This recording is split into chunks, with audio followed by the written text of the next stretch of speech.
પણ અહીંયા એ વસ્તુ સમજવાની છે કે એક્ટિવિટી અને ફિટનેસનો ડિફરન્સ આપણે સમજવાનો. આપણે જે રોજે રોજ વર્ષોથી કરતા આવ્યા છે એ તો એનાથી જો રિઝલ્ટ મળવાનું હોત તો મળી ગયું હોત તો પછી વજન વધત જ નહીં. એટલે બોડી એ વસ્તુ એડેપ્ટ કરી લીધી છે કે જે આપણે વર્ષોથી રોજે રોજ કરતા આવીએ છીએ એને આપણે એક્ટિવિટીમાં કન્સિડર કરીશું. તો એનાથી અલગ જઈને આપણે અડધો પોણો કલાક 40 મિનિટ્સ આપણે ચોક્કસ આપણા માટે આપવી જ પડશે. દિવસમાં એક એવરેજ સર્વે એવું કહે છે કે લોકો 3 થી 5 કલાક મોબાઈલ વાપરે છે, તો એમાંથી શું 40 મિનિટ આપણે આપણા માટે ના કાઢી શકીએ?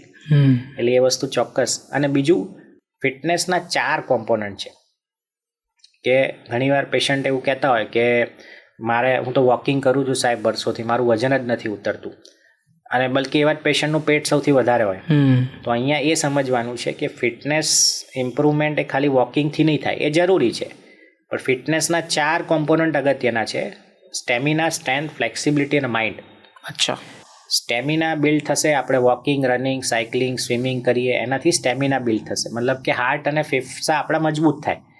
પણ જો આપણે સ્ટ્રેન્થનું ધ્યાન નહીં રાખીએ અને ફ્લેક્સિબિલિટીનું, કિચનમાં કોઈ ડબ્બો ઉપાડવા જઈએ અને કમરમાં રહી જાય, જર્ક લાગી જાય, નીચેથી કોઈ વજન ઉપાડવા જઈએ જર્ક લાગી જાય, તો પછી એ ફ્લેક્સિબિલિટી નથી. અથવા કોઈ એવું વજન બી આપણે ના ઉપાડી શકીએ, મતલબ સ્ટ્રેન્થ નથી. એટલે આ જોઈન્ટની ફ્લેક્સિબિલિટી અને મસલ્સની સ્ટ્રેન્થ બી એટલી જ જરૂરી છે. તો આ ચારે વસ્તુ, અને માઇન્ડનું મેડિટેશન બી જરૂરી છે. તો આ 4 કોમ્પોનન્ટ કવર થાય તો આપણે એમ કહેવાય કે ભાઈ હવે આ ફિટનેસ છે વ્યક્તિને. અને કોઈ અઘરી વસ્તુ નથી. આ 40 મિનિટમાં બધી વસ્તુ કવર થઈ જાય જો રાઇટ સિસ્ટમ અને સ્ટ્રેટેજી ફોલો કરો તો.